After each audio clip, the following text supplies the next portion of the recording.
I'm good, and we're ready to go. Okay. What shirts that you got on there? Oh, that's a bit of a classic. I'm sure you recognise it. I recognise the Hummel. That was the big back in the Spurs days, right? Was their kit and Denmark 86. Denmark '86. Michael Laudrup. Michael Laudrup, yeah. Yeah. That guy was mint. Yeah, player. Absolute. Yeah, one of my favourites. So, I first thing I bought in lockdown actually. Okay. So how was your weekend? Yeah, good. I was off Friday and I was off Monday, trying to use up some annual leave, so I don't lose it. So Dublin's we're in total lockdown, so there's not too much to do. Can't play golf. 5K limit on travel. So just to be honest, just actually did nothing. Watched football, read about football. All right, so we'll be talking a lot then over the next little while. Oh, listen, anytime you want. You won't be able to get rid of me. Yeah, we're not quite there yet, but it's not heading in the right direction here either. So Yeah, I told my mum and dad, they're in just south of London, so they're in lockdown too. So my mum's like, she's all right. She's just still very happy that she gets to go to the grocery store with all the old ladies, and there's no kids in there, and she gets her shopping done quicker. So yeah, we've been. I think UK has only been since last week. Yeah. We've been in it for over a month. So oh wow. Yeah, and it's to go to the 1st of December. So. Ooh. Yeah, but look, it's people are used to it. People are getting sick of it, but it's because it's winter time. It's like when it happened at first, it was a novelty, and it was the evenings were bright. You could go walk until 10 o'clock. Yeah. But now it's dark, it's wet, it's cold. So yeah, natural reaction. So what are you doing to try and keep yourself busy? Just lots of educating yourself and. Well, I work full time. I have an office job. I'm working from home, and then the rest of it, to be honest, is like I say, I'm a bit of a football nut. So I've got I'm doing my final assessment for my UEFA B license. Oh, nice! Congratulations. Hopefully this weekend, and I coach my son's under-18 team, and then I do a bit of coaching for. You've probably heard of Cover. Yeah, Cover. Yeah. Do a bit of Cover. So yeah. So that's what's that dynamic like? Like coaching your U18 son. Like, I mean, I've coached my 3 girls since they were like 4, and I've actively now tried to remove myself from that equation whenever possible. So whenever I don't have to coach their group, I will definitely give them to other coaches, because I think I'm not very good at it, coaching my own kid. I'm just I'm not, and I don't know whether that's because of their age and stage. But what's that like coaching your older boy? Like, did you coach him as a young player as well? Yeah, I brought him into what we used to call the nursery in the club I was in, sort of a year before he was allowed, because I was coaching in the academy, and I was still playing. And then I'd sort of said to myself that I wouldn't coach my kids. And I said, I'm just going to be a dad, and I'm going to step out of the way. And then basically when the kids finished in the nursery to go into U7 teams, they needed people to run them. So everything in Ireland is voluntary. Yeah. So I volunteered. So there was 2 guys with me. I let them take the lead. They wanted me to do the training. They said they'd take the matches. Yeah, the dynamic with my son was fine. Basically, to this day, when he's at football, he's one of the team. He's one of the players, and when we get home, he's my son. It's I've asked him over the years, and as he's got older and he's grown up, I've said to him, I said, "Are you okay with me being your coach?" And he goes, "Yeah." He said, I'm quite happy. I don't want anybody else. He said, "I haven't met anybody else yet that I want to be my coach." So I said, "Okay." I believe him. He's not just saying that. So like I say, it's when we're at football, he's a player. He's no different to any of the rest of them. He will get constructive criticism when he needs it. He will get praise when he deserves it. But he earns his way the same way as we have a squad of 18. He's no different to any of the rest. He plays when he has earned his time, and yeah. I guess So I guess it it's depends not too on. bad. I guess it heavily depends on the relationship between, Yeah, number one, the parent and the child, what age and stage they're at, and also I think some people are better at it than others, but I think a lot of people don't realize if they're not good at managing that relationship. I know me personally, I'm not good at it. yeah. For years, I was because my co-manager, his son also plays in the team, and usually when we have to have a talk, I'll talk to his son and he'll talk to my son, so we sort of stay out of each other's son's way, as it were. And for years, both of us were probably a little bit too hard on the boys on our own too. So if there was a substitution to be made in a game, and it was a toss-up between one of our sons and another player, at times incorrectly, our sons lost out. But in the last sort of, since about U14, that hasn't happened. Everyone's there on their merits, and they're all treated the same. So, we have learned and we have changed a little bit. But yeah, it's like I say, we have yet to have an argument.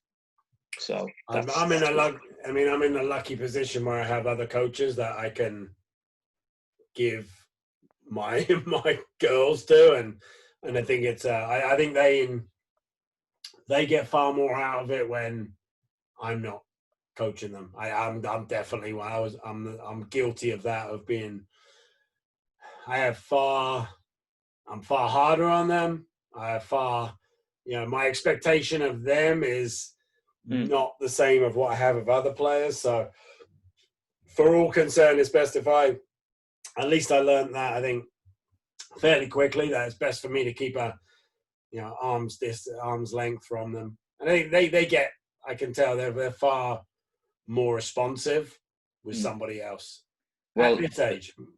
So. But that's good. Look, at least you recognised it, and I think regardless of anything, for any coach to be able to recognise the little things, regardless of how close they might be to you personally, that is brilliant, because it's a skill in itself.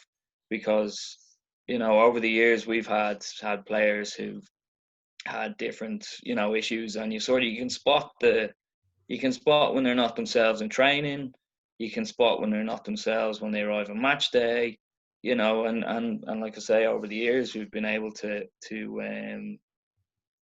help the boys along on a personal level. So like I say, I think one of the most important things is, as a coach, you have to deal with the person first, right? Not even the player. You deal with the person, then the player, and then you're coaching people. Yes, it's a sport. You are trying to teach people the sport, but ultimately, you coach people. And I think you have a much better understanding of what, if it's your son, your daughter, right, of what they're capable of and what their personality is and their Yeah, downfalls, and you know, right, when they're not putting in the effort, or exactly. and they also know that, well, you know what, there's shit I can say to my dad that I can't get away with another coach, Yeah, or suddenly, right, the request I have is completely unreasonable, yet one of the other coaches makes it, and it's like, yeah, okay, coach, no worry. Like, it's just that. yeah, Yeah, it yeah. probably depends on what's happened at home, right, over the last week, or Yeah, well, that's the thing. Like when we get in the car to go to football, it's football all the way, and that's like I say, so far so good. I think that the thing that's worked best is that he's actually taken to coaching himself. oh, okay. So he's just completed, or he's in the middle of his national C license. Um, What age can players start their kind of coaching he over there? started well. You can start helping out at any age once Yeah. you're under supervision. Um, 16 is when you can actually start on the coach education pathway, Okay. because you need to be vetted by the police. You need to complete a safeguarding course. If you don't complete them, you can't register for the first most basic coaching course. So he's over the past 2 years, he's actually completed about 9 courses. Oh, So good, fair the play. thing I enjoy the most is that he sort of found a real love for the game, and he helps out. He does Curver as well. He's helped in the academies and the clubs we've been in. He helps with the underage teams. So he's, like I say, he's got that sort of love for the game, which is great, because he knows at the end of the day he's not going to be a professional player. He's known that for a while. But he wants Now he's getting appreciation for what dad Yeah, has to go through. yeah. Well, look, to a degree, yes, to a degree. But yeah, so far so good. And look, if he keeps playing, great. If he stopped, I'd love him to keep playing. But he has ambitions to be a coach. So if I was where 20 years ago where he is now, I'd be happy. I'd be really happy. Yeah, I wish, that's my one. Mm, I wish I had have. I didn't start coaching until very late in life, and that's the one. I wish I had have found it earlier in life, but you make the best of it. So exactly. No, look, it's like I say, I'm enjoying it now. I've probably reached the peak of where I'm going to go if I complete the B license. I do have ambitions to look at there is a League of Ireland structure underage here. So under 13, under 15, under 17, and under 19, all the League of Ireland teams. So Shamrock Rovers, Dundalk, Bohemians, Shelbourne, Cork, they all have underage structures where effectively the kids play Kids League of Ireland, kids professional. It's like having the academy sides, or the okay, under 18s or the under 23s in the UK. I have some ambition to maybe get involved at the younger ages there. But in order to do that, you still have to have your B license as an absolute minimum. So that will is that probably typically like the B, like a UEFA B is like the standard now? Yeah, Yeah, yeah, and very much.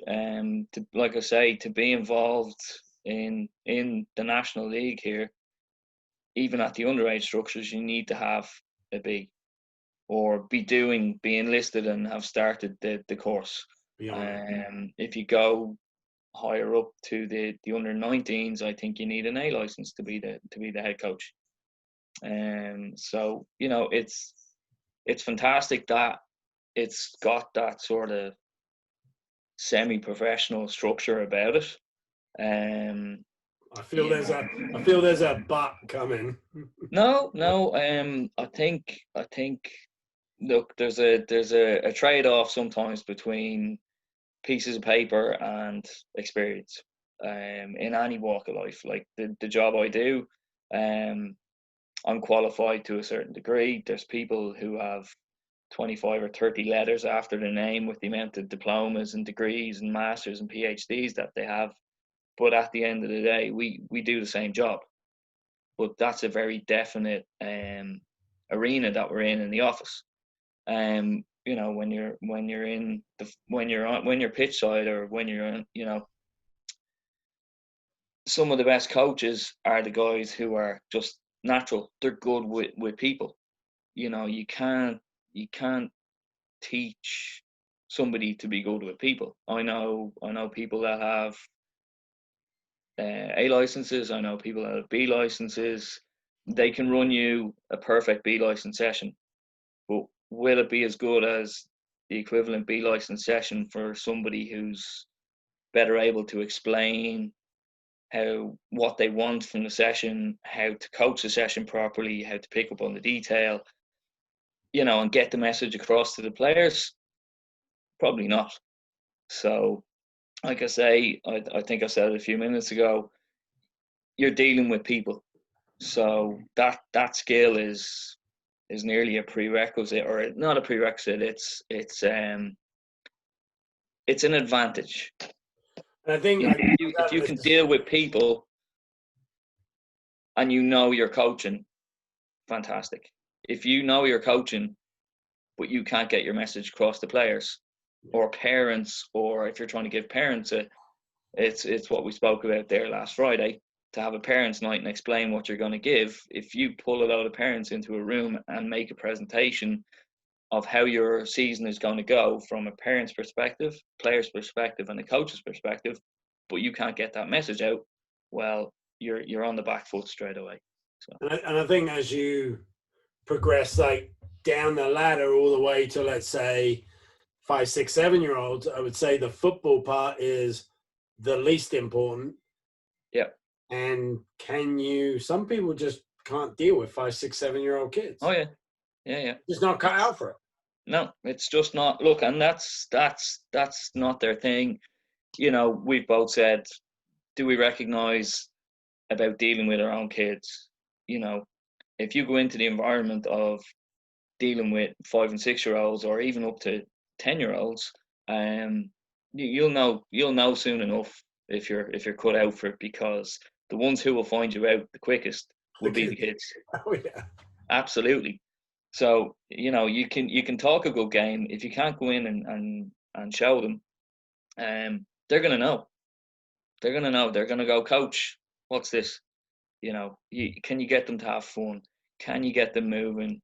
Can you get them to enjoy the game?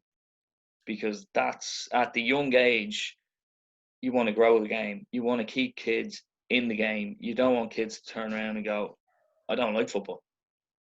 right. You know, that's so if you're in that environment, you will know quick enough if you're cut out for it.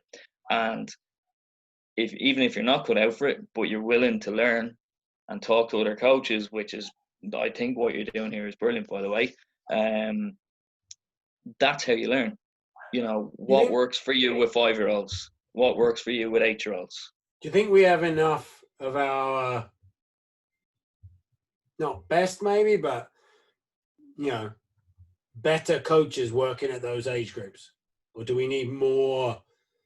Like, what do we need to do to improve that level? I know over here it's sorely lacking. Like, we have very few good coaches that are working with the younger ages. Is it the same, similar where you are, where everyone just seems to be like, yeah, I've got to go get my UEFA license, I've got to be coaching the 11v11 game? Like, it doesn't seem like there's any, especially here, like career, like grassroots coaches.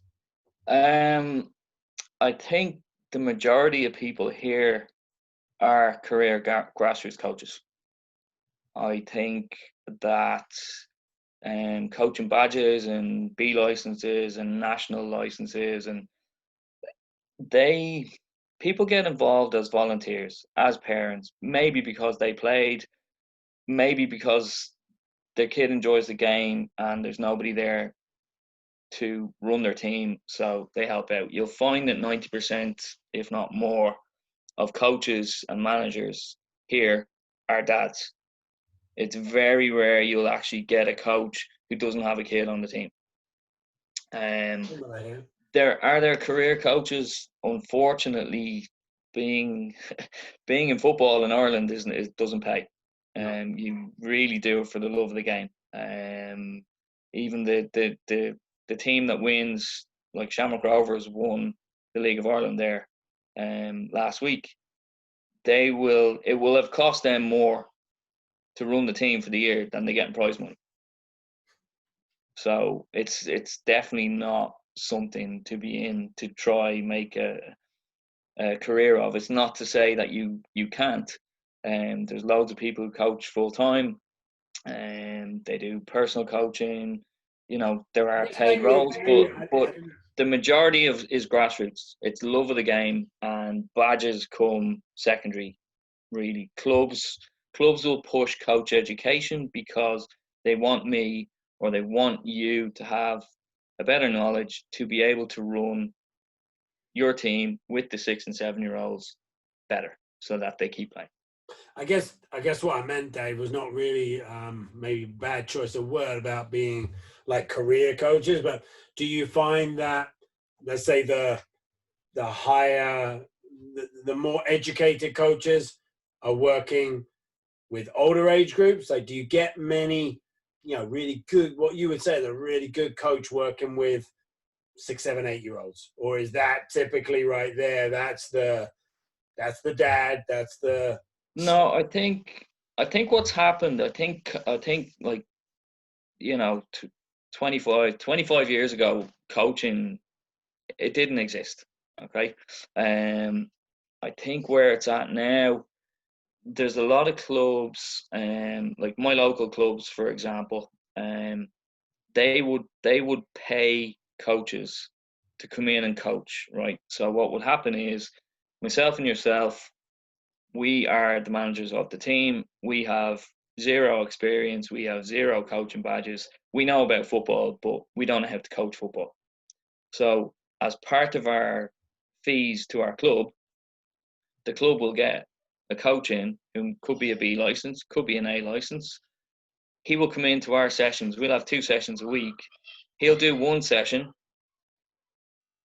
and then the whole idea is that we copy it the next night. Okay. So he will not be there at the weekend for a game, but he will coach our team once a week. So there is quality coaching at all age groups.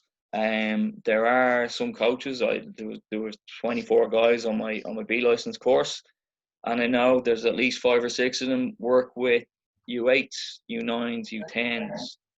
Good coaches, and coaches who played the game as well. So they have that added little bit of, they've been there, so they know it themselves. So no, I would say there are good coaches at the younger age groups. I'm involved with some academies, and I think clubs are learning that the foundation of your club are the first kids who walk through the door. So if you don't have a good structure and a good program for your nursery, as we call them, kids won't stay. If they don't enjoy it, they're not going to stay. So a lot of clubs will focus that first step for their nursery. So they will get people who can coach properly. They'll put them in there. They'll get the parents involved from an early age. They'll get them into good habits. So you're nearly getting coach ed as you go week to week. And then by the time those nursery kids go into a U7 or a U8 team, the parents who take the team on will have seen a year's worth of a proper approach to coaching. It can be done in blocks. Do we have a passing block? Do we have a defending block? Do we have a shooting block? It could be 2 weeks. Do we work on those skills? Do we repeat them? And can we make it fun? So I think there are coaches, and it's driven by the clubs, that they recognise the fact that we need coaches in to show the younger kids the game. So So can you? I left England 20 years ago, so I really know my understanding of how a club, works today is limited to a few people, I suppose. Could you walk me through like how your average local club kind of operates from that first that first age group? Like what age does a new kid start at a club? What does that experience look like for them? When would they start? What does the program look like? When would they start maybe playing in an in a team? How are the teams? So what's the first kind of entry point? Like, how old am I? Okay, so your entry point is depending on the club, but your average club will be between 4 and 6. Okay. So they might take 2, maybe 3 years of kids. Okay, so working back now, you're probably looking, we're 2020, you're probably looking at kids who are born 2014, 2015, maybe 2016. Okay, so usually what happens is they call it an academy. So forget about professional academies and stuff. Most clubs will call, I still call it a nursery. You call it Okay, nursery. so let's stay with nursery. Okay, Well, that's 4, 5, and 6-year-olds. 4, 5, 6. So what happens is you get them once a week, Yep. and you bring them in and you teach them the basics, and you try to make them, like I say, you try to make them enjoy the game. So a lot of it will be like my own club does it on a Saturday morning. Okay. And what they do is they get coaches or potentially players, older players. So they could get players off my U18 team. They could get players off the U19 team. They go down. They basically take, depending on how many kids, you'd like to think that the ratio is sort of one coach for every, say, 10 kids. Now, obviously, there's 2 for, child protection purposes, but get them in a group of 10, give them a couple of ball mastery moves, give them some skills, give them a few little 1-against-1 games, give them some shooting or finishing drills, and then put them into some small-sided games, 2v2, 3v3, right up to, say, 5v5. Okay? So that will run for a year. How many kids in that typically, Dave? Would you say on Okay, I've been in 2 clubs in the I'm in my current club for 2 years, and they have about 70 kids. Okay. The previous club I was in, I ran the nursery, and we had 130 kids. And would that be considered large? Yeah, it would. It would. Average, I'd say most clubs will probably get 40, 50, between 40 and 60 kids. Okay. Bigger clubs.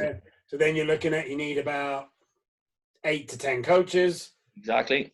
Okay. You probably need more because they're not always around. Somebody gets sick, somebody has something on.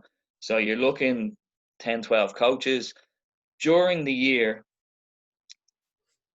parents need to step up then. So the club need to get a message to the parents and say, okay, John and co, come help out. Next year, these kids are going to go into U7 football. Sorry, can I back up one step? Yeah. How, so I've got my 5-year-old and I want to put them in the nursery with you. How long does that, is it like a 12-week program or is it the whole season? So basically, the football here runs sort of August through to May. Okay. So clubs will run August through to May. So the academy will generally, because your little 5-year-old is probably going to start school, the academy will start September and run right through. Okay. So it goes for probably 40 weeks. Right. Okay. What? Here's a question for you. So you're at the current place and you've got about 60 kids. Yeah. What happens if another 50 show up and want to join? What's your? Okay. 2 choices. You take them all. Again, depending on the club. they could limit places because of, not because they won't or can't take the kids, facilities. Okay. Facilities are the big issue here.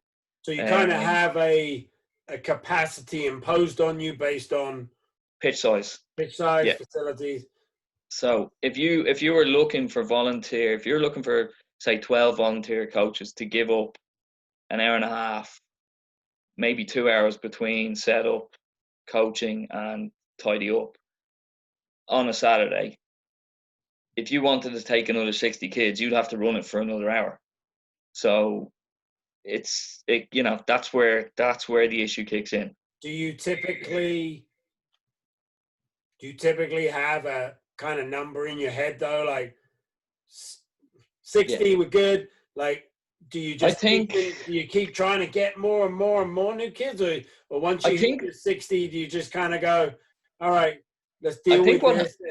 What happens is that you would have an idea year on year based on your community how many kids you're going to get.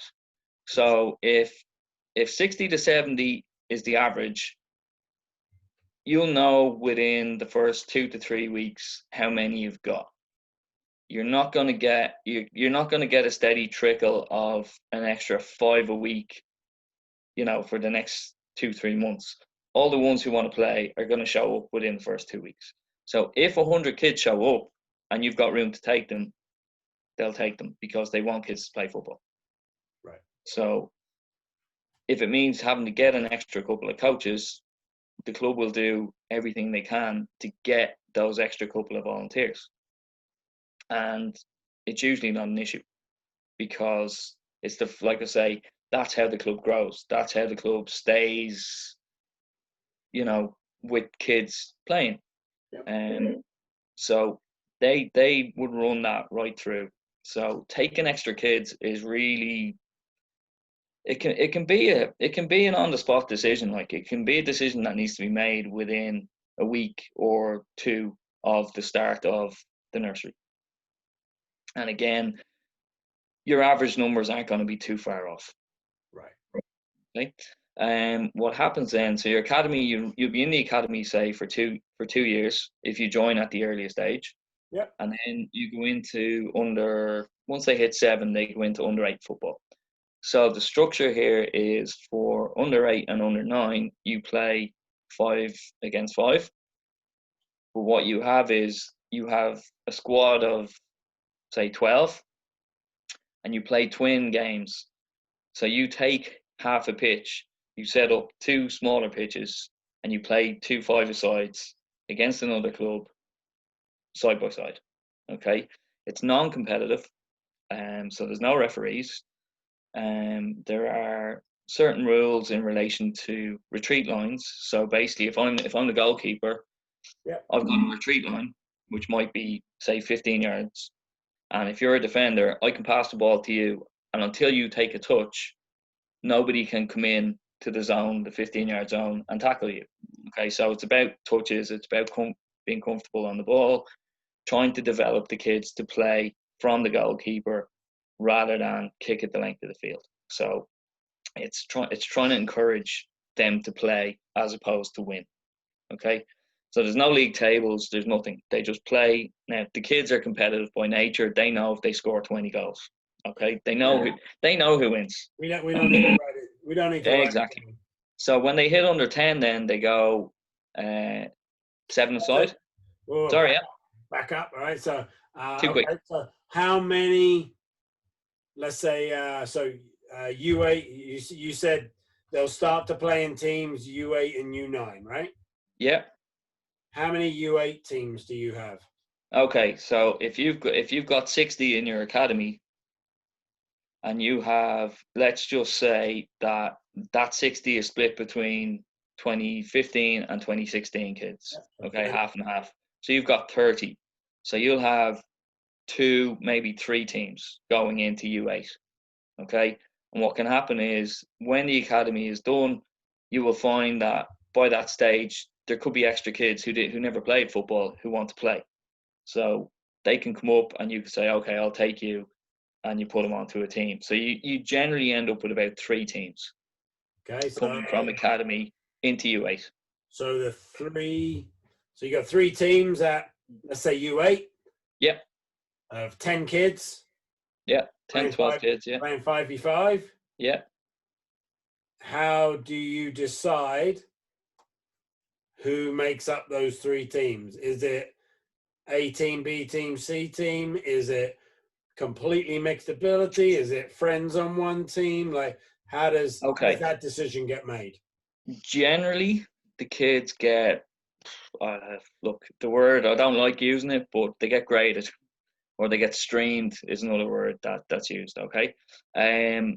What should happen is, if you've got 10 kids who are fantastic, 10 kids who are nearly fantastic, and 10 kids who are a little bit further away from being fantastic, what should happen is you should take 3 of each. That's a very nice way to say it, Dave. Yeah. If you should take 3 of each, put them on a team, and let them play. So balanced.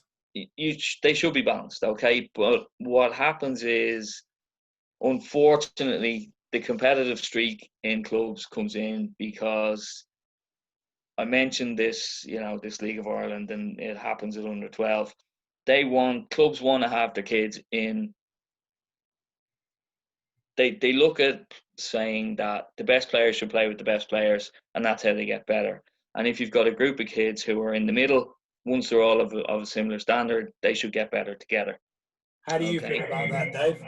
At U8, U9, U10, how do you feel about that philosophy that kids can only get better if they're best with best or same? Okay, my son's team that I run, who are U18, when they were U8, they had 3 good kids, 1 superstar, and the rest literally. That was your boy, right, Dave? No. He was one of the last group. He was the one going around picking the dandelions up off the grass, and a little bit further away from fantastic. Yeah, a little bit further away from fantastic. And we played in one of the lower divisions, and the kids had fun. So I've seen it from both sides. How do I feel about it? I think it is how it is. I don't think it's going to change. Every club seems to stream. And the reason they stream is because if they put a team of mixed ability into a league and they get it wrong, they will get heavily beaten week in, week out, and kids will give up the game. If they put them in a league that's too weak, they could end up being the team who wins by a big margin every week, and then it's not a challenge, and the better players want to move on. So it's extremely difficult. Everybody seems to think that their kid is going to be a professional. That's where having a chat to the parents and explain to them that it's about kids playing, kids having a love for the game, and kids developing, because there's always late bloomers. Do you think fundamentally, like if you did the 3 fantastic, 3 nearly fantastic, if everybody did that, yeah, I think the 3 fantastic players could still develop and become better players? Like, do we have to have all the fantastic players together at 8 or 9 years old? No, and I'll tell you why. Because I see it more so when I'm doing the curver. If you've got a kid who's fantastic, and he's playing against a kid who's a little bit less, and he always beats someone, or she, because we have several excellent girl players.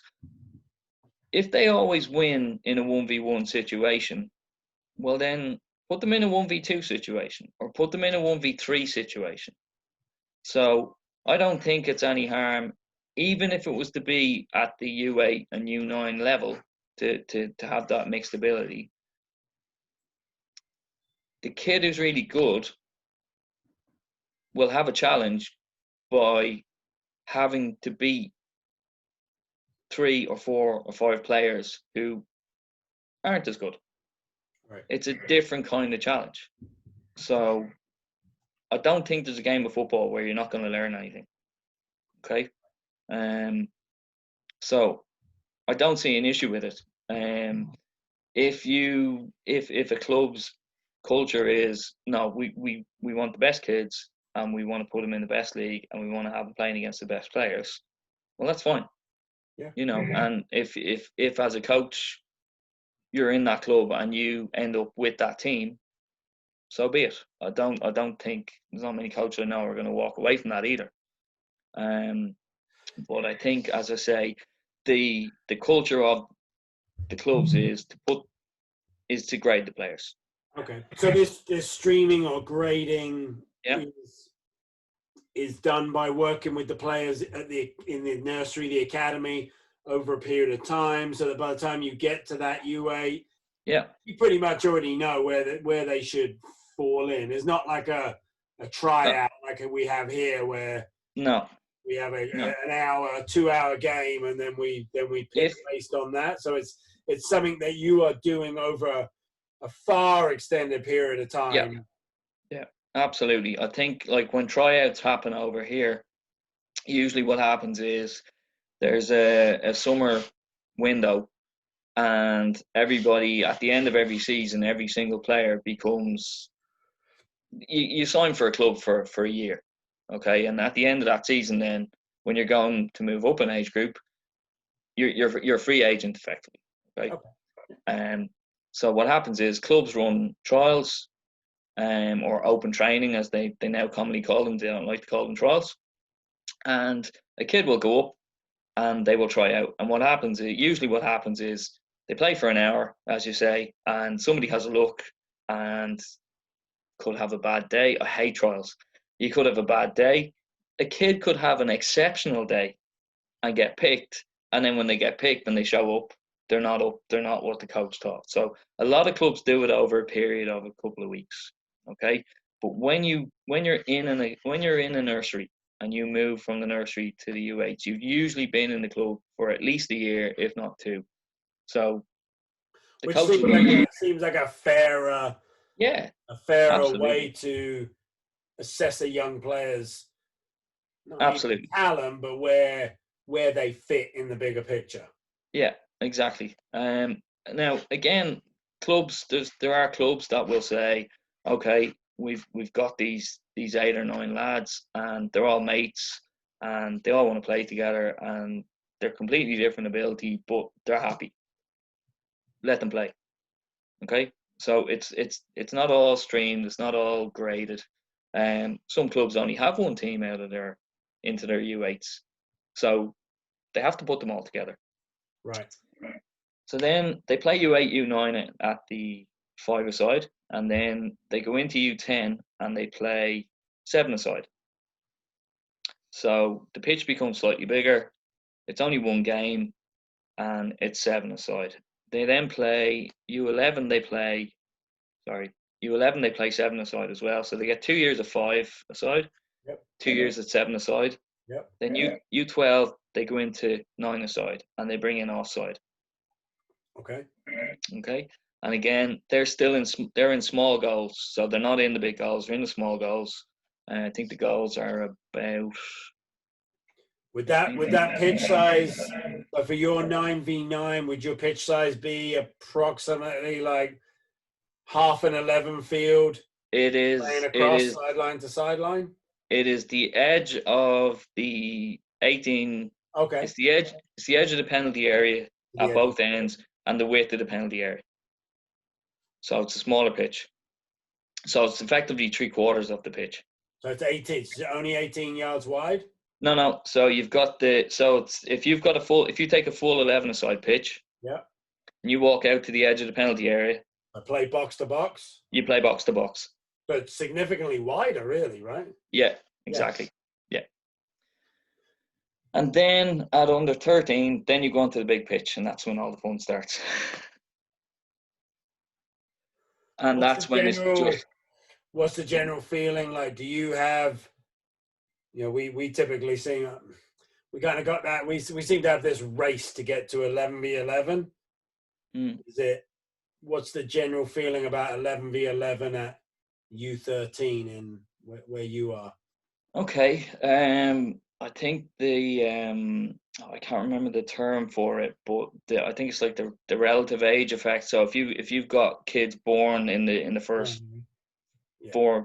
3-4 months of the year, they can be physically bigger. Okay, doesn't always happen, but you will find that the the the better players won't have a problem going onto the 11-side pitch. They know the game, they are good footballers, and they will use the space, and it works. You will find that players who are at a middle to lower level, when they go onto the big pitch, They get lost. they can struggle, and they can struggle for a number of reasons. One is physically. Two is they don't have an understanding of the space, and three is the goal size. So, like you perfect example is you've got 12-year-olds going onto the big pitch, and you've got a 6 foot tall manager who has to get a ladder to put the nets up before the game, and you've got a 12-year-old who's 4 foot tall, and he's looking at the manager on the ladder, going, "I hope you don't expect me to catch balls that are under the crossbar." So again, I think there should be a thought process that if it was possible to have the option to stay on the smaller pitch for certain teams, if that was available, I'd say some people would take it up. Yeah. But again, they are the league rules, so they are the league rules. You go with it. Okay, so the model is start at 5-a-side, go to 7-a-side, go to 9-a-side into the full game. I've heard there's been some talk about going lower, 3v3, 4v4. I think the Belgians run a 2v2, 3v3, 4v4. Yeah. I don't think they go onto the big pitch till under 14. I don't think they have competitive leagues till under 14. Now, again, everybody can look at somebody else's model and say, "Oh yeah, that works." Nobody was looking at Belgium 10 years ago because Belgium weren't good on the national scene 10 years ago. Everybody wanted to be Spain. Everybody wanted to be Germany. Everybody wanted to be the Dutch. Goes in cycles, okay. Right? Yeah, cycles, exactly. So I don't think it's a case of taking what's working at the moment, because by the time you implement somebody else's structure, the game's going to change. Yeah, exactly. Everybody who's spent years trying to introduce a pressing game is probably now trying to go, okay, we're going to counterattack. We're going to sit back. We're going to look at Liverpool and we're going to hit in behind the fullbacks. So, like I say, if you take someone else's cycle, it might work for you, but by the time you put it in, the game is changing. So, look, I think the smaller sided games, whether it's 2-a-side, whether it's 3-a-side, whether it's 4-a-side, they all have their own merits. Can you sell it effectively is the hard part, because I know, for example, in Belgium, there was fierce opposition to taking away that sort of competitive element for kids of a 7-a-side and bringing it back to a 4-a-side. So can you change the model, have smaller games where we all know the smaller games are better for the kids, more touches, more shots on goal, more chance to do skills, you're not getting crowded off the ball. Can we do that without people walking away and taking their kids to a different sport because they don't think it's proper football, when they're uneducated and they don't know that it's actually in the kids' best interest? So again, it comes back to education. Yeah, and I find maybe more flexibility is what we need. Not you got to play 3v3 at this age, you got to play 5v5 at this age. I think it comes down to what you were really talking about there with the largest, moving to 11v11. For some players, that makes sense and they can cope with it. So why wouldn't we move in that direction with them? But for some players, I know the players I have that are like 2012, thinking about them playing 11v11 next year is just their ability, understanding of the game, and just the size. They're physically like the players in that group are physically. Most of them are smaller players. They really struggle with the size of just the physical dimension of the pitch. So I think the next evolution for me anyway is building in more flexibility for everyone, right? So it's, look, does 3v3 make sense for these U8s, but 5v5 makes sense for these, right? So you were talking about you've graded them, right? Yeah. Going into the U8, and maybe there's a group of players that, hey, they're really technically decent little players, and they've got a good understanding of concepts and principles and how to play. So 5v5 is a great format for them. Yeah. But then we may have that, what did you call it? A little bit further away from Fantastic Group. Maybe they need a little bit more 3v3, right? To try and, I think it's trying to build in more flexibility and less being constrained by this U8, U9. This is the format. Yeah. Again, the way it operates here, there is the FAI have their player pathway, which entails all the different formats, and then the individual leagues in the different counties, they have their own league and their own rules, but they run alongside. They're affiliated to the FAI, so they run the leagues the way the FAI have laid out the player pathway. But the one thing that they do is it is U8, U9, U10, U11. It's defined. You cannot play. You can play for one team. So if you have, we spoke about having 3 U8s. Now at U8, it's not as strict. But if you get to say U13 or U14, and let's just say you have 2 teams, and one's in the A League and one's in the B League, they can't play on the other team unless they permanently move to the other team. Now, what they can do is they can play a year up. So if you've got a player who's an 06 player, born 06, they can play 05. Okay. No problem. You can play up a year, but you can't play across, and you definitely can't play down. But if you, like you're saying, I think the flexibility is like if I show up with my U8s this weekend, if I had U8s, and I show up to play your U8s, and I've got 12 players,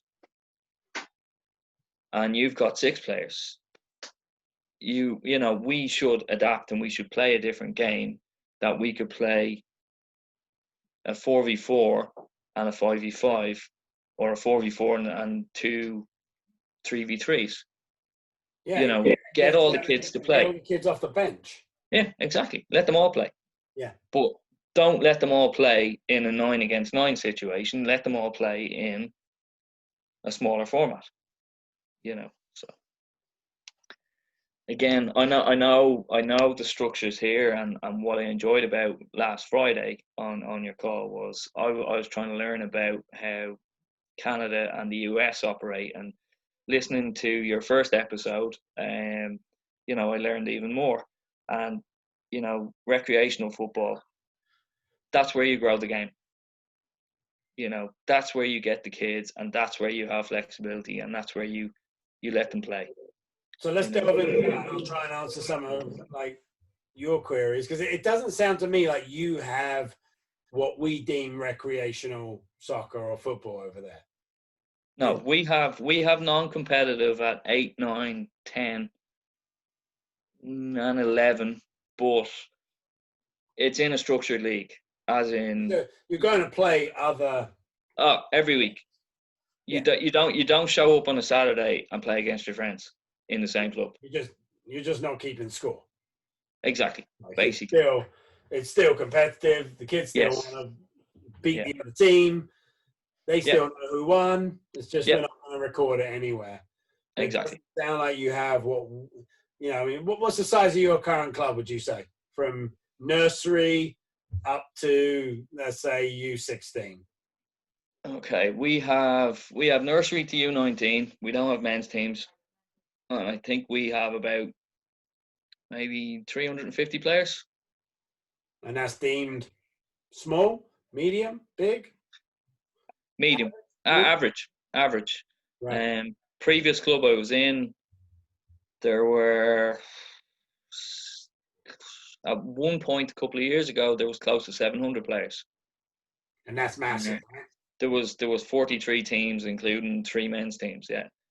So that was one of the bigger ones in the whole country, actually. There are a couple of clubs that are up around the 6, 7, 800 player mark.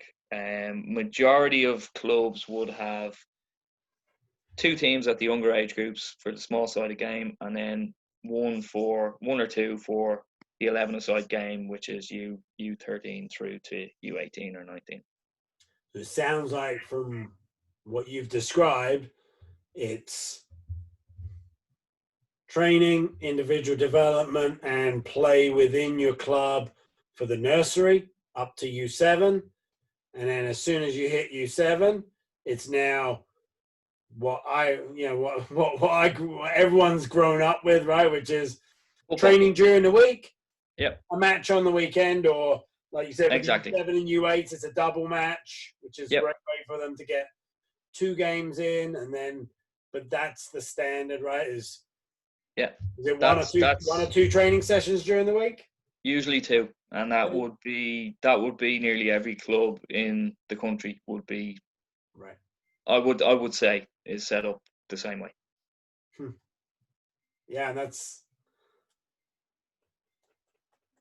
typically that's what most people know as being part of a football club. Yeah. Whereas for us, we have all these different programs and levels for all ages. Before that, after that, it's very. That's what I'm trying to do at my club, is make what you just described as the standard.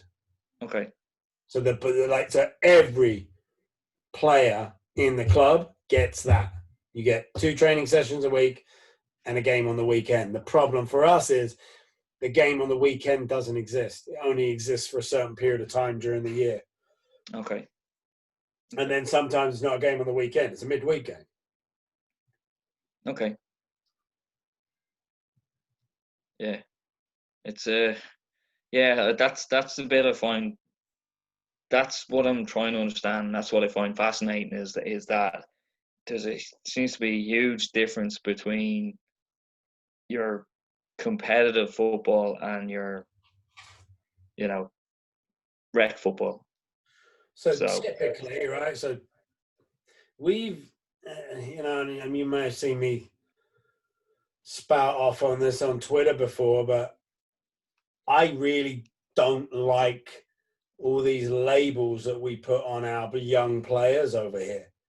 We kind of tell them who they are and what they can be based on, well, you're in the rec program, you're a recreational player, which typically has a negative connotation to it. If you say, oh, well, my kid just plays rec or recreational, that typically the person interpreting that says, well, they're shit and they're not really serious about it and you ain't going nowhere.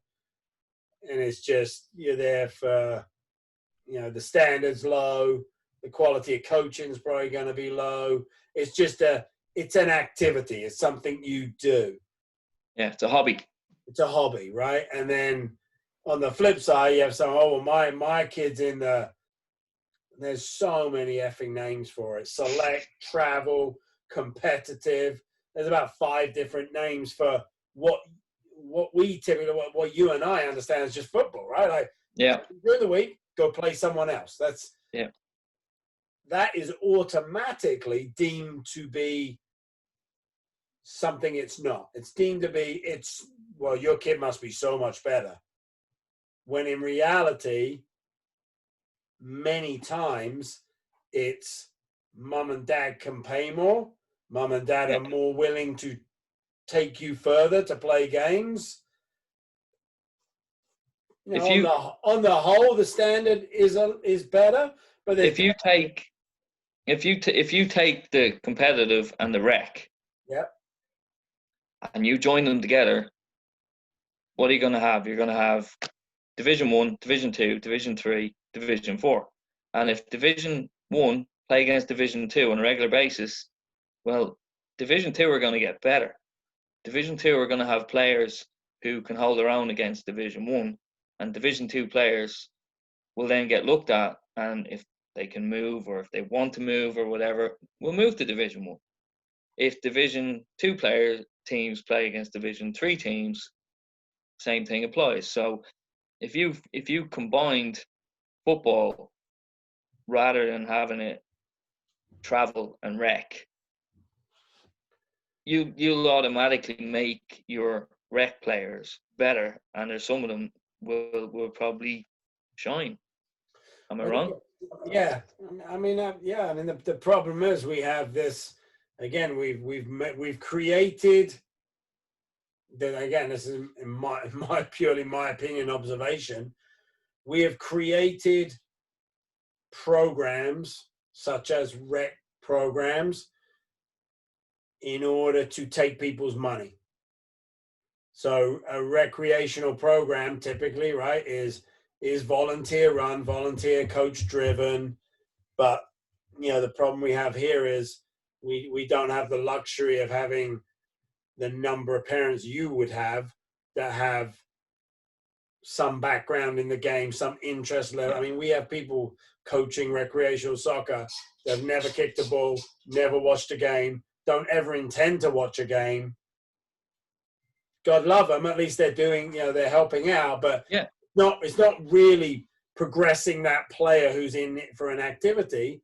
And then we've condensed that into, okay, so you're going to do this for 12 weeks. So we've created this rather than trying to raise the standard and say, no, our club experience is it's season long, like your nursery and academy is. It's no different. Mm-hmm.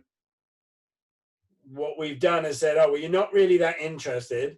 You don't really want to play soccer, but we can get you in for 12 weeks and take your money and give you this product. So we'll sell you that rather than try and make the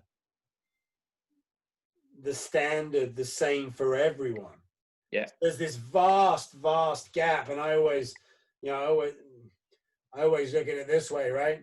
It really doesn't matter how good the rec coaches are and how much you improve them. If you only have a kid in that program for 12 weeks, then any kid that plays for 40 weeks will inherently be better than them, regardless of how good the coach is. So absolutely, I think our largest problem is we put far too much energy and resources into, you know, we are fantastic at getting kids into a soccer program. I guarantee you we have more.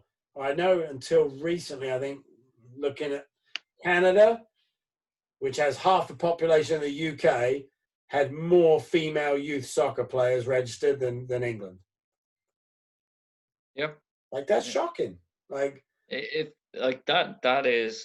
hard to believe that the numbers are there. Like, I know the winter is harsh, but I also know that, like, I think when I was on Twitter earlier, I was looking, is it Brampton? Yep. Brampton be Canadian? I'm looking at a dome with 2 indoor pitches being built in Brampton City. Yep. That is a dream.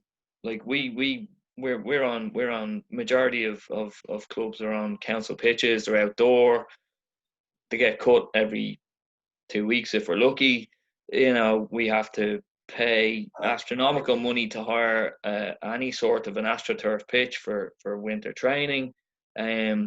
Like, you guys have the player numbers, you guys have the facilities. Again, like, it's I think if you could tap into, you know, if there was I think what seems to be the issue there is what you're saying, to get the people who've got the love of the game to get involved. Yeah, and I think also to try and to run it year round.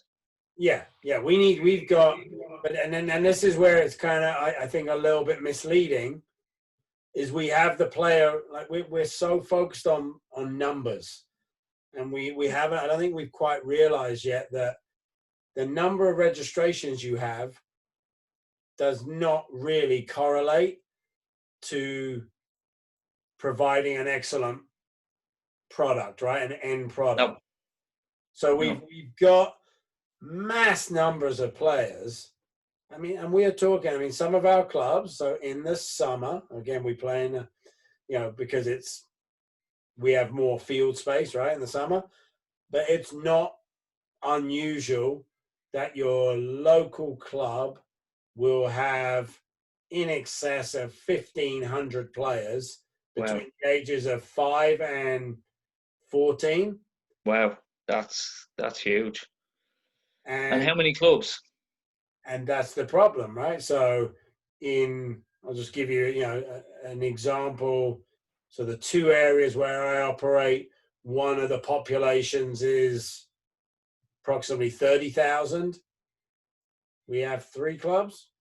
Okay.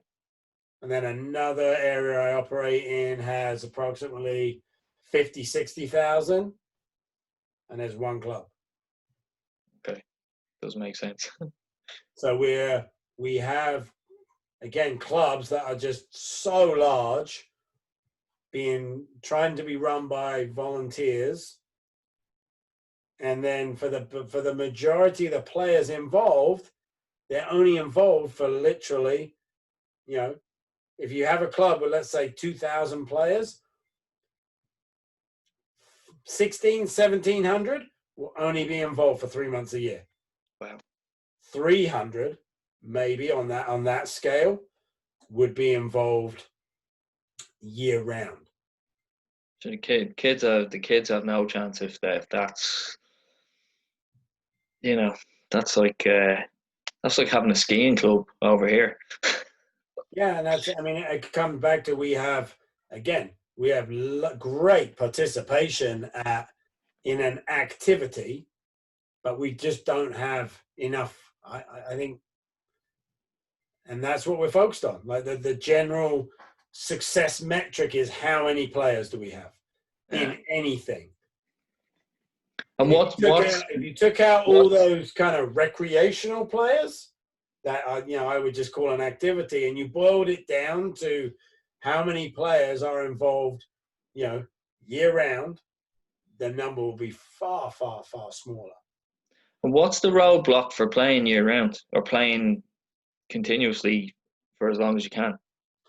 So is it the association? Is it the weather? Is it cost? Depending on where you are in the country. So, for example, I'm in like the most southern point of Canada. I'm in southwestern Ontario. We're still playing outdoors, no problem. We'll play till the end of November. We could probably squeeze, depending on the weather, again into December. So depending on where you are, I mean, the weather is definitely an issue when you get to December, January, February, March. It's difficult. It's a challenge. But we have a lot of indoor facilities. Yeah. We also have a fantastic program over here, which is I'm not sure if it's in every province. We have something called community use of schools. So basically, all of our schools rent out their gymnasiums after hours. Okay. So typically, that's where our club, we don't use, the turf fields, and indoor turf fields are limited. So we use a gymnasium. So it's more of a, it's futsal. It's futsal, but it definitely teaches something different playing on that surface. So it can be done. And then, one of the other big challenges is hockey, right? That is the major sport from September through to March. So I think, unfortunately, why so many of these in Canada, recreational programs exist only in the summer is to cater to that market. So Okay. we have built our biggest programs in our clubs around hockey. Yeah. Rather than building our programs in our clubs around soccer players. Yeah. Yeah, we obviously have Gaelic over here, national sport. Played it myself till I was 16. We've got Gaelic football and we've got hurling, and that is like in where I live, the biggest Gaelic club in the country is on my doorstep. But all the kids who play football, I won't call it soccer. All the kids who play football also play Gaelic. The majority, I would say, if you were to take in the previous club I was in that had 600 players, I would say 400 of them played Gaelic as well. So what would happen is they play Gaelic Monday and Wednesday and Saturday, and they play football on Tuesday, Thursday, and Sunday. So they have multi sports, and it does benefit. There's a club I'm doing some coaching in at the moment, and they would be heavily they live in an area that's heavily linked with rugby. So again, the kids in their nursery play football on Saturday morning, and then when the football's over, they go off and play rugby. How does that work? Like, how does that scheduling work? I mean, because we try and do that, we just don't do it very well. It works over here. It works. It's very local. So like, you haven't got big travel time. It's all on your doorstep. If you want to go play, usually with Gaelic, you will play for your local community Gaelic club. With football, you can go play for whatever team you want in the county. So usually what happens is, again, 90% of the kids will play for their local football team and their local Gaelic team or their local rugby team. And there are going to be times when training nights clash. There's going to be times when matches clash. But that's just down to the kid and the parent to work it out with the manager. Communication. So if I've got a team and we've got a match on Saturday morning, and Gaelic is usually Saturday afternoon, but the Gaelic happens to be Saturday morning, well, I'm going to see if either the Gaelic can switch their kick-off time, or if I can move my football match. But, the kids will generally get both sports in. Usually what happens is then when they hit a certain age, when they hit sort of 14, 15, yeah, they go one. If they're good, if they've got a chance at making the county Gaelic team, and their local football team isn't, as good, they might go and commit to the Gaelic. You'll find other kids that might want to give it a crack at the football, and they pack in the Gaelic. But to be honest, they play for as long as they can, and it's really only the ones who are going to be, and again, I hate using the word, but who think they're elite, they're the ones who will then pick a sport. And they might still play the other one for fun with their friends.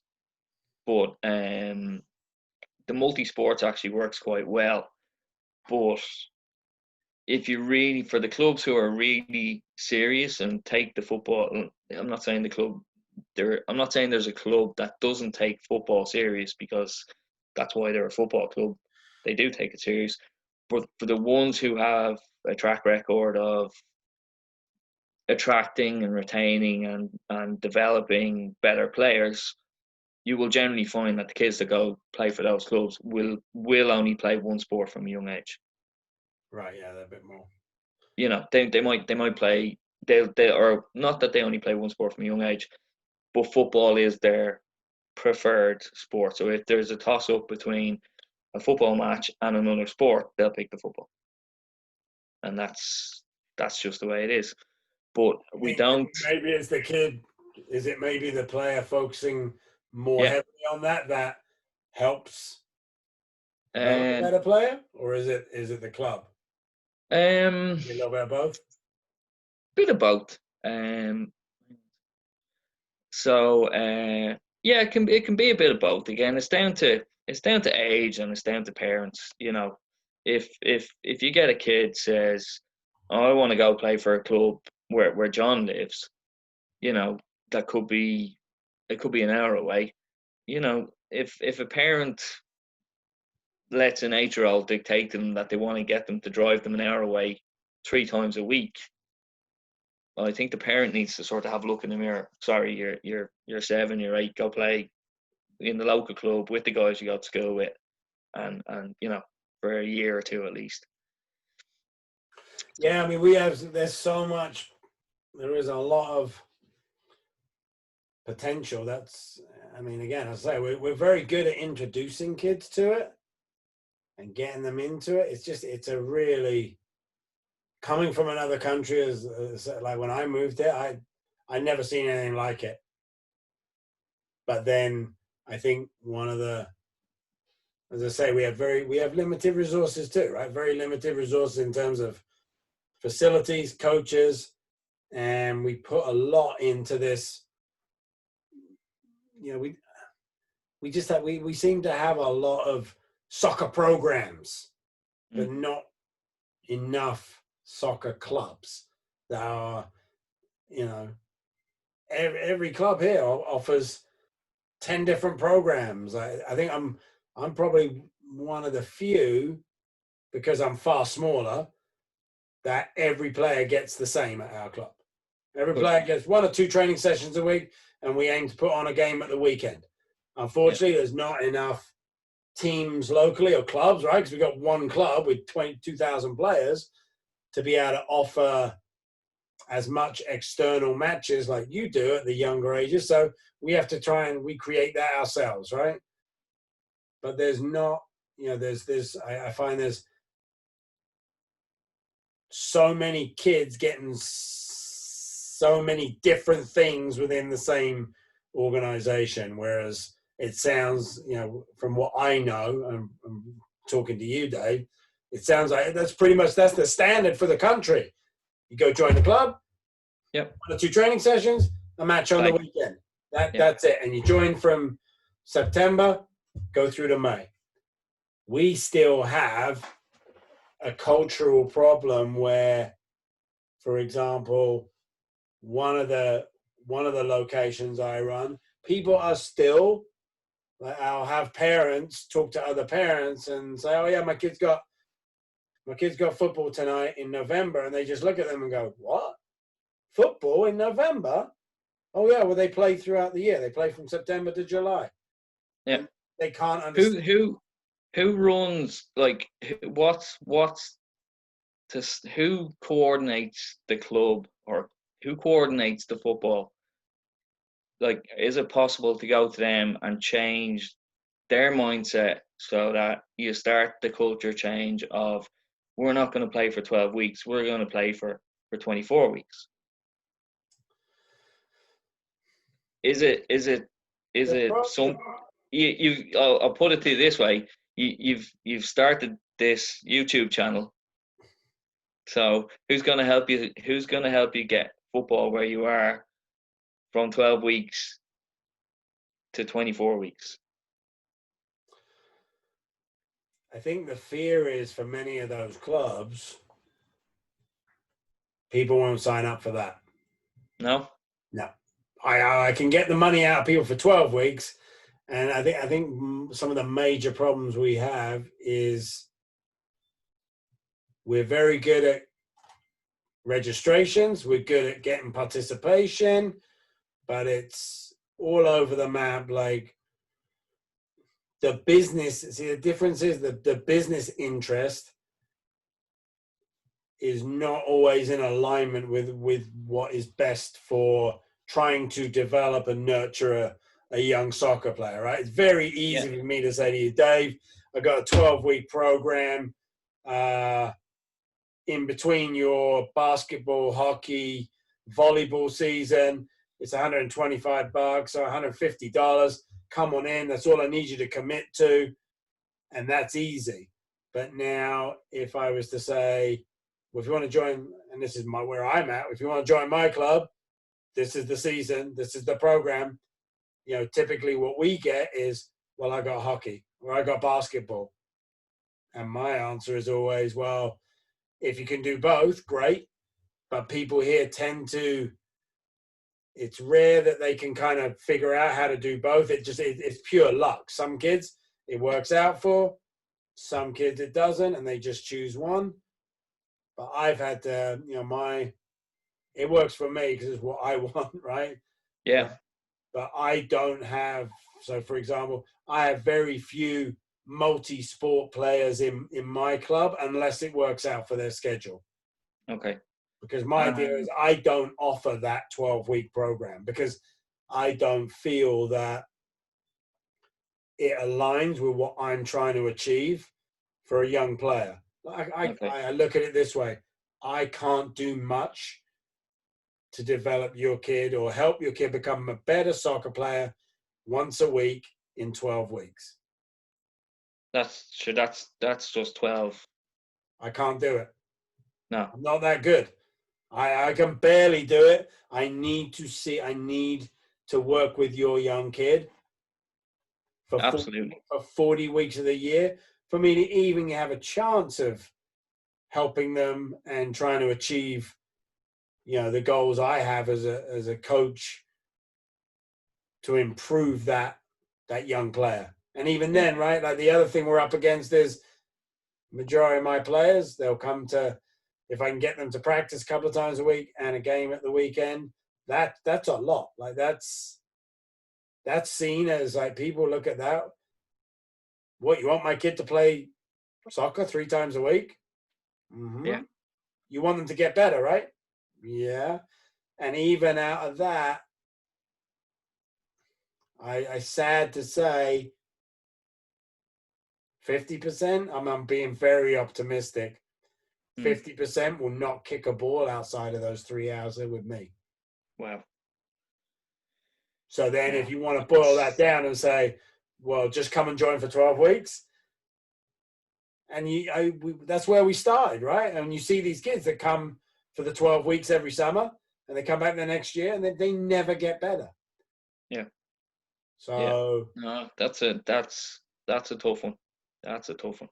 Yes, I think our problem is, we're getting better, but the cost of participating in one of these.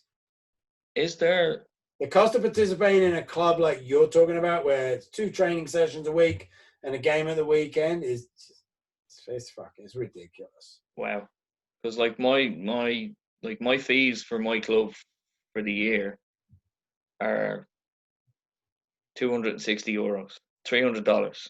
Say. Yeah, so for me, that's it.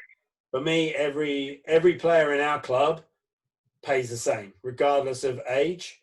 Yeah. Same with us. Yeah. And everyone gets, we offer everybody 2 practices a week they can attend, and then as many games. So we've just put on the last 12 weeks our own little game days on Saturdays. We'll then try and continue that through the winter. We charge. We just switched actually to a monthly payment plan, monthly membership almost because of COVID. We charge $65 Canadian a month. Okay. Which is, I don't know what that is. That would be. Yeah, it's ballpark. It's about 1. So. But it works out. We're around about $700 Canadian a year. So still quite a little bit more than what you're talking about, and that's cheap. Wow. I live in the wrong country. There are many clubs, like if you were to just, for what I'm talking about, for, 2 practice, 2 training sessions a week plus your games, you're easily, many clubs are up over $1,500, $2,000 a year. Wow. For for 10-year-olds, 11-year-olds. So It's yeah, it's it's that's, well, it's no surprise then that people won't commit to sort of multi sports then. But yeah, it's hard to believe because like it's, when you talk about grassroots, it should be everybody's game. It shouldn't, like the thing with clubs over here is they operate as sort of not for profit. They're pretty much taking in the money to be able to run the club, and whatever the cost of hiring a winter training facility is, um, plus insurance and equipment, and that just gets divided up. So everybody pays the same, everybody gets the same. But it's wow, I'm learning more each time I talk to you, but that's hard to believe. I believe it, like, but it's a tough one.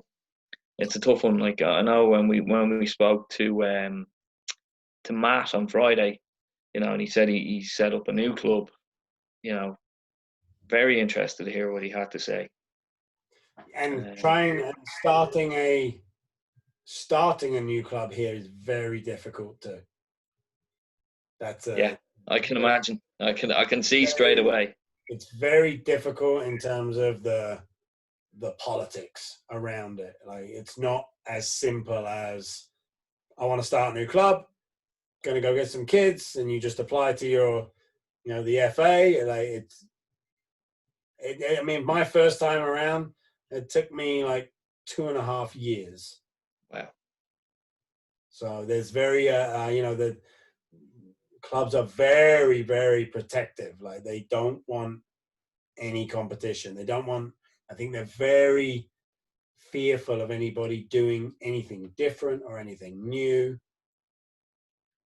But I think until, people hate me over here because I'm very much like, I kind of think of it like, that movie Jerry Maguire, right? Less clients, more Yep. personal attention. Like, I believe Yep. that's what we need to do with soccer, is Yep. focus on building, having smaller clubs and giving a better overall experience to every kid that joins, rather Yep. than what can we sell them to get some money out of them, and then hopefully we can kind of convert them to this next level up. And that's Like, look, I actually, the more I talk to you, I admire what you're trying to do, because you're trying to, if you can get having good numbers play football is great, but having good numbers who only play football for 12 weeks is shit. If you can get a smaller number who are dedicated to playing the game, there's the foundations of where it will grow.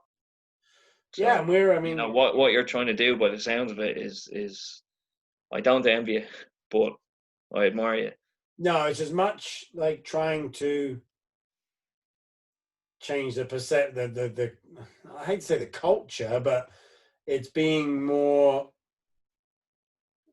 They're very close-minded by the sound of it. Yeah, but I think, I mean, everyone here is trying to make money from soccer, and I think the one thing that I want to try and show people is that you can do that and not charge an absolute arm and a leg. There is obviously you got to pay for facilities. Yes, you got to pay for indoor facilities. They cost more money. Yes, you got to pay for educating and training and paying your coaches over here. It's just the way it is, because we don't have that pool like you do in England or Ireland, where the average dad there is going to be far better than the average rec dad here. But you can do that, and you can still make an okay living without charging. I mean, we have some kids, Dave, at 13 that are paying $3,500 to $5,000 a year to play their soccer. Wow. Yeah. So, but it's trying to. I want every kid that comes into our club to have the same experience. Yeah. I don't want to. I don't know. I don't want to offer a 12-week program so that I can make $150 and then I'll see you again in next year. I want everybody to have. To me, that's not being part of a soccer club. No, So no, that's like a summer camp. yeah, it's essentially, yeah. And is there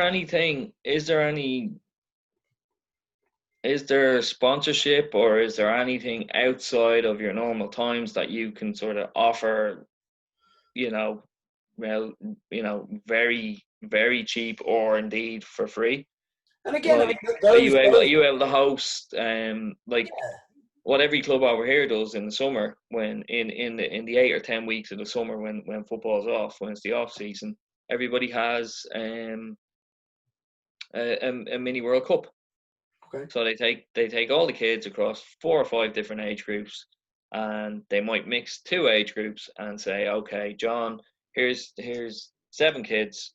You're going to be Croatia. Dave, there's 7 kids. You're going to be France. Blah blah blah. Set up a World Cup, and they play 20-minute matches in the evening time, and they just play, and then they give them all a look. They get I don't particularly agree with it, but they give them all participation medals. But what they do is they have a replica World Cup, and the winners of each yeah. sort of age group get to hold this World Cup for a period I of mean, time. But yeah, I mean the recreational programs. Don't get me wrong; like those aren't costing thousands of dollars. They're actually fairly affordable. I mean, for anywhere between $100 and $200 for the summer season. You usually get about 12 weeks. You get your kit included. So but it's just that seen as, again, right? That's the standard. Like that's just what everybody does, and we seem to think that this mass registration is equaling success.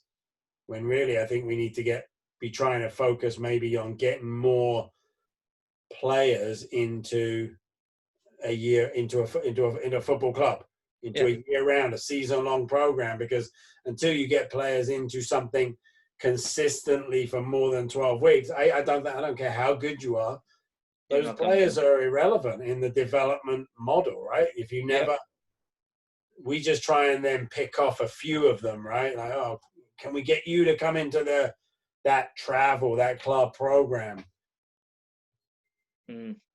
So it's frustrating, and I mean, I decided ages ago I'm not running.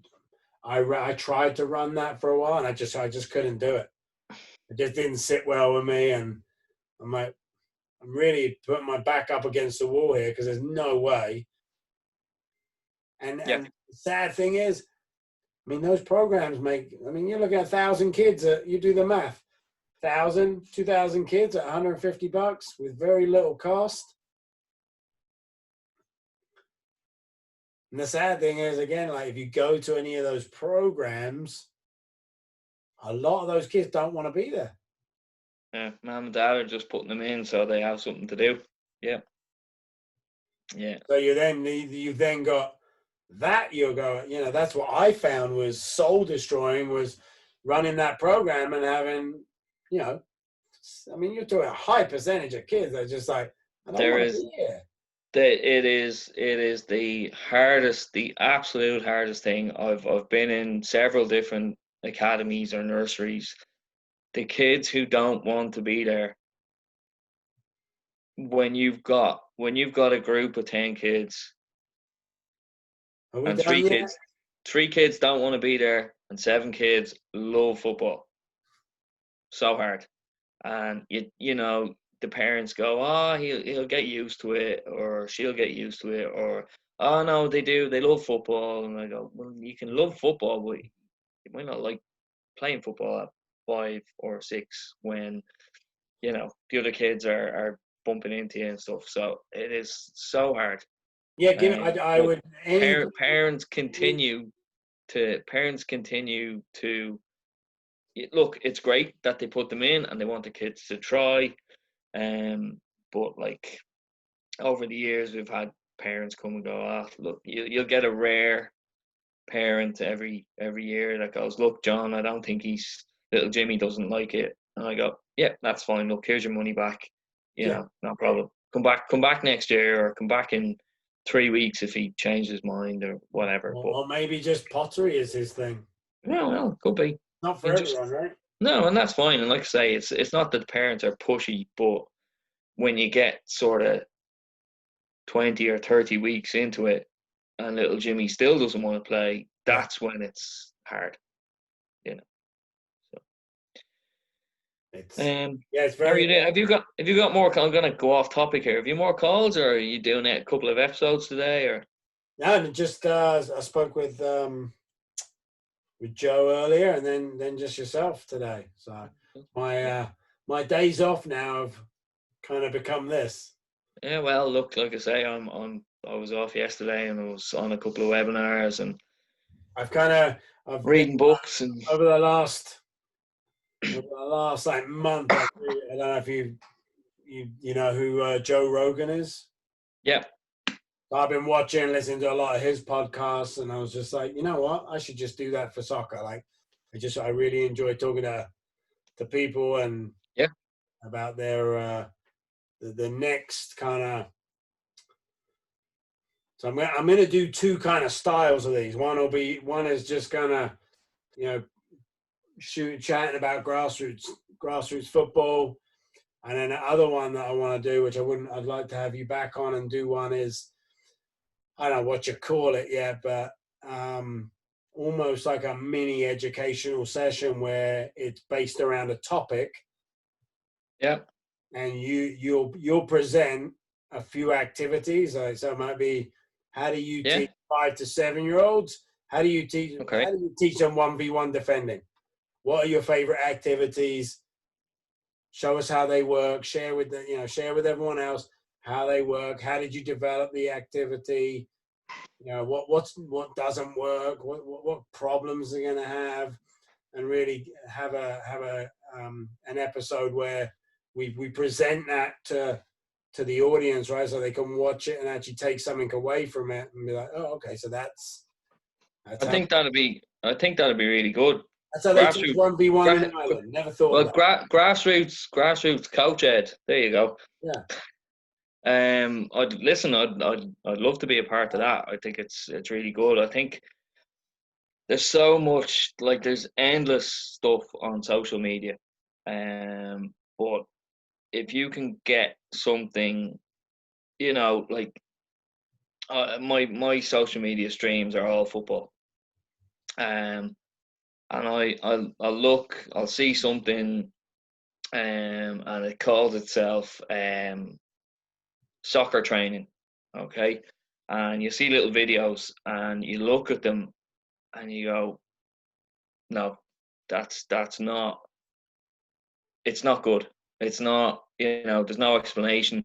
Anybody who if somebody comes in, the dog in the street has a look at it, might go, oh, wow, that's the best thing ever. But with a little bit of experience, you're looking at it going, that's not going to benefit anybody. And at the other end of the scale, there's some absolutely fantastic stuff out there. But if you can get something like what you're doing, which is a bit more personal, and anybody who was involved with your call last week and anybody who you've got lined up to do this is interested, because they wouldn't be here if they weren't. So to have something, you'll have a lot of different experience. You'll have a lot of different people helping. And look, if it's something I could get involved in, I'd be more than happy. It sounds really good. Yeah, if there's somebody there who can take a topic and take it away, or can be online while you're presenting or explaining, well, this is the new world that we live in. It doesn't matter that you're in Canada and I'm here. My son did a national C license, and he spent 4 hours on a Friday night, and he spent 6 hours on a Saturday on a Zoom call with 50 coaches, and they had the classroom part of the coach education done by Zoom. They were split into mini groups where they had to work on little topics. And then basically what's happened is now, the guys who presented the course from the FAI, they're going to come out and they're going to do the on-pitch practical whenever they can. They can't at the moment because of COVID, But if our restrictions ease in a couple of weeks, they're going to come out and do the practical. So what we're doing now, this is the new coach education. This is the new classroom, and it doesn't matter where we are. So no, and I find like I see all these like, I guess it's just trying to help new grassroots coaches, right, in ways that are different. That, you know, there's certain shit that just frustrates me. Like when I see all these like little animated videos, right, and I've made a bunch of them too. And then I just look at it and I'm like, sometimes I just don't get it. Like I can't see what you're trying to. I need you to walk me through it. I need someone, and that's kind of where I want to go with the grassroots, you know, coach the coaches or whatever whatever you want to call it. Is okay. The topic today is how do you teach 1v1 attacking? Show me your activities, and here let me quiz you on all the questions that everyone else is probably thinking, right? Okay, well, how big do you make that? What ages are we talking about, right? Well, what do you do, right? What do you do, Dave, if you've got, you know, how do you group your players? Do you do best with best, or what happens if you got, it's a 1v1 activity and you want them in partners, but you've got, odd numbers, right? And there's a 3. How do you cope with that? Do you make one player stand off? Well, then, like, share with us that experience you have, right? How can exactly that and really, all right, so how you've done that for 10 minutes and the players are finding it too difficult. Like, what would you do? How would you change that activity? Well, share with us like those that's brilliant. type of things. That to me is for a new grassroots coach, right? Or someone who's just getting into it, stuff that they might not learn on a course, right? That's stuff that just comes with having coached that activity and those age groups for years and years. And that's where I think that is, you know, if I could watch, rather than me searching around the internet and trying to figure out, well, what's he doing here? Well, that's not going to work for my kids. Wrong age. Like, you know, if we could really focus it, and I want it to be pretty specific, right? Like, so today, teach us how you teach the nursery kids. How do you teach them 1v1 defending? Or do you? Maybe you don't. Or show us the activities, please. And, you know, explain it to me like I'm an idiot. Look, which will be easy. Listen, it sounds really good, because things you've touched on there, like how big. Okay, do I make it 8x8? Do I make it 12x12? Do I make it 20x20? What do I do? How do I make it harder? Okay, how for the kid who's, you know, your uneven numbers, you expect to have 12 at training tonight. 11. You only have 9. Yeah. Somebody got a puncture and they had 3 kids in the car. Okay, I have 9. What do I do? Well, we you know, we don't leave kids out. We put 1 against 2, or you make them just rotate, or you put if you're playing if you've 9 players and you want to play a 5v5, don't play 5v5, don't play 5v4, play 4v4 and play 1 player who plays with the team who has the ball. Call him the joker. Or the neutral. There we go. You know, it's all that sort of thinking on your feet stuff. Look, I like I say, if you're gonna do something like that, you can look. I'd be honored to be counted in. It's almost like, and it's almost like I find a lot of these, my frustration, a lot of these coaching things are, you know, it's not the average. Like, I want coaches that people are like, oh, he's just like me. Like, he's not. I did. Barcelona coach, like, oh, he's been through what I'm going through. Oh, he's coached 5 6-year-olds. I did a coach ed session with a bunch of academy coaches there a couple of weeks ago. So I took the coaches. I took 20 coaches, 20 adults. I'd say out of the 20, there was probably about 4 or 5 who had a real interest in it.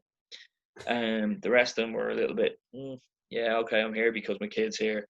Okay, we did a coach ed, so I ran a training session for an hour, and they were the participants. 12 of the 20 were the participants. And consistently, because they were going to help then deliver that session for the next 3 weeks, consistently throughout the hour, I said, look, guys, this looks great. This is fantastic. I said, but you're adults. I said, when you go to do this next week, this is going to look like chaos, because they're 5 and they're 6 and they're not going to do, or they're not going to be able to do what you tell them. So this is how you explain it to them.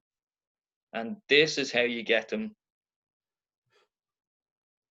into it quickly, so that they're not getting distracted and they're not talking to each other. So they were all laughing and they were having a joke. And then the following week, I said, okay, you saw what we did last week. Start. Within 5 minutes, absolute mayhem. Because when you're looking at it, you've got adults doing what the 5-year-olds are going to do. Yes. So, you know. That I have to say, I just finished a course with Canada Soccer, and one of the things that it was quite a long course, but one of the things they did was they hosted it at a large club, and they actually brought in every single activity where we went on the field. They brought kids for us to coach, like 5 to 7 to 12-year-olds, and out of all the courses I've done, by far the best course, just because you went out on the field and you were actually, it was a grassroots course focused on coaching young players, and that's what we were coaching. Because when you get that dynamic where you're coaching, okay, we're going to run this, it doesn't replicate the behaviors, the ability levels, the communication you need to use. It doesn't replicate. So that I was really impressed with that part of the course, and the fact that they organized every single day. They had blocks of kids coming in for an hour, another hour, another. We were out there 3 hours, different group of kids coming through, and we saw boys, girls. It was very good. Cool. Come here, listen. I think we don't ever see, right, which is kind of I think one of my next projects is to start sharing some video of our sessions. And I don't think we ever see sessions of kids that are beginners that are. No, you always see online, you see the A team, you see the A stream, right? Yeah. They're doing a rondo or whatever, and it looks good. And I always look at those. I'm like, wow, that's excellent. Like, because I compare it to the kids I'm having, but I think there needs to be somebody who starts putting out content. Yeah. With kids that are struggling. Yeah, absolutely. And says to people, look, this is okay. This is what it looks like. And because it's what it looks like for the average run. I think there's a couple of coaches that I've spoken to online that they posted video of their 7 and 8-year-old kids, right? And I'm just like, fuck. I'm like, that's phenomenal. I'm like, and I kind of get down on myself, right? Because I'm trying to do similar things, and it looks nothing like that. And then I talked to them, I connected with a few of them. And I'm like, how did you get to that point? Like, tell me. And I had this discussion with, I'm going to post a video with young lady Stephanie. I said, until you understand how they got there, don't ever compare yourself to them. No. And after I spoke to the coach, he's like, well, majority of my players are from football culture backgrounds, Mexican, right? Their parents are involved in soccer. And we also have like a pre-academy program that they come 3 days a week just to learn technical skills, and they don't move into the program you see until they're technically at that level. Yeah. And I'm like, okay. So my players, it would be very hard for me to get them to come 3 times a week at 4 and 5 years old. So that's why mine doesn't look like yours. Exactly. I think a lot of coaches look at that, right? And then they're trying to do it. And I think a lot of us we give up too soon because ours doesn't look good enough. And it doesn't, and it's like, well, my kids must be shit, so I'll just give up on it.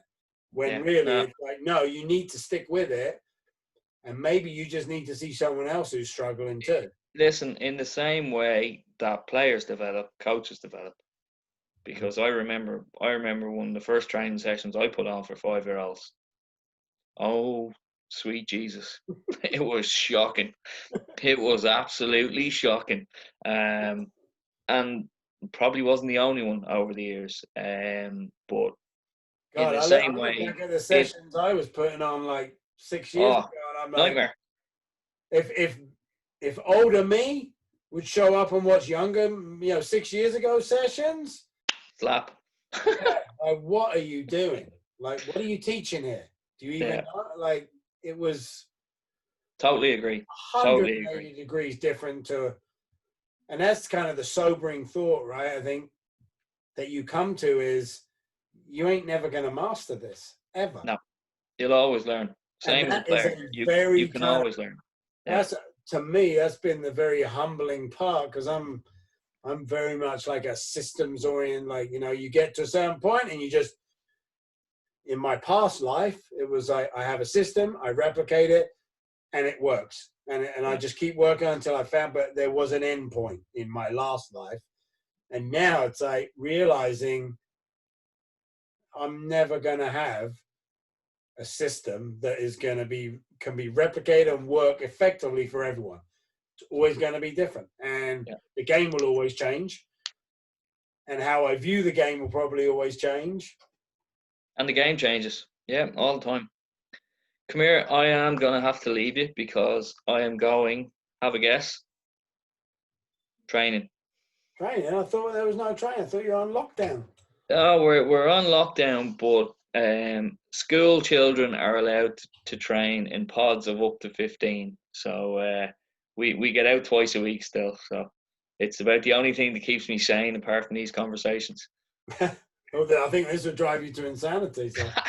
Never. Hey, thanks for the chat, mate. Have a great session, and then I'll be in touch to pick a topic, and we can try one of those. Take me through your activity sessions. And what was Absolutely. What was that name you said we should call it? What was it? What was your coach the coaches, or Grassroots Coach Ed? Gosh, yeah. We'll figure out an elite name for it. Yeah. What are you what are you working on tonight with your group? So we the last couple of weeks of lockdown, it's supposed to be non-contact training, so that's a little bit undefined. To be honest with you, we're trying to keep them. We're trying to keep it light. We're trying to keep it. We get good numbers up. The kids are only able to go to school and go to football, so they enjoy coming up. So I don't know. I don't know if you've heard Bielsa's murder ball. Yeah, where you just play for 2 hours straight with balls around the pitch and balls out. We're pretty much gonna let them play. We only have a quarter of a pitch, and we've 18 players, so we'll split them into 3 teams of 6.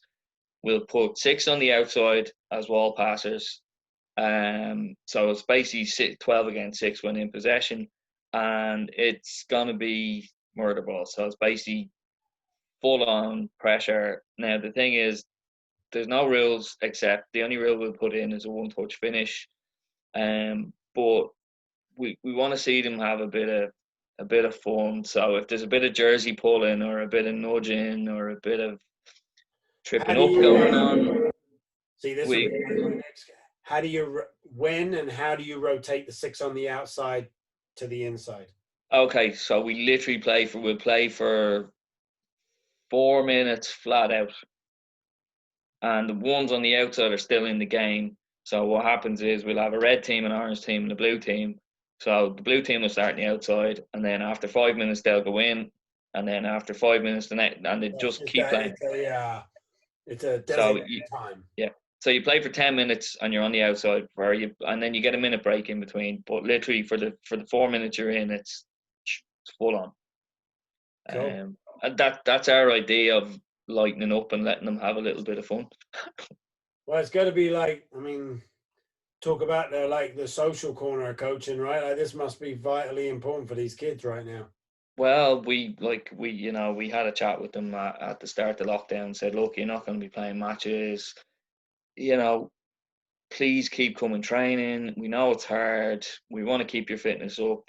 We want to keep your skills up, your touch, we aren't going to be able to do too much game related stuff. But if there's a couple of weeks where we said, we have a players WhatsApp group and we said, right, what do you want to do this week? And then when they said, well, can we work on shooting?